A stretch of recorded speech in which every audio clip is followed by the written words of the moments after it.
The head of Islamic State in Iraq and Syria has been killed in Iraq in an operation by members of Iraqi National Intelligence Service along with the US-led coalition forces, the Iraqi Prime Minister announced on 14th of March of 2025. He said, the Iraqis continue their impressive victories over forces of darkness and terrorism.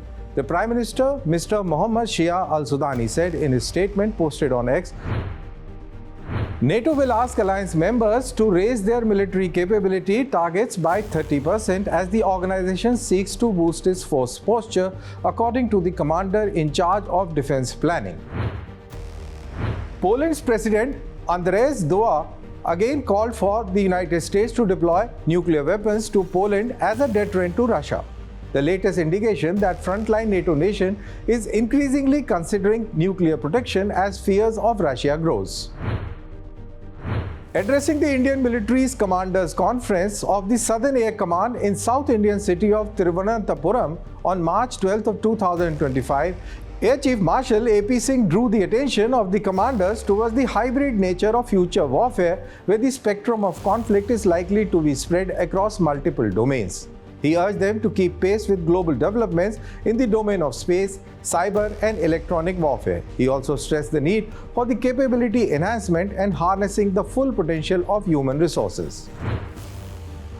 The Russian military said on March 11th of 2025 that their air defenses overnight shot 337 Ukrainian drones over 10 Russian regions in what appears to be the biggest Ukrainian drone attack on Russia in 3 years.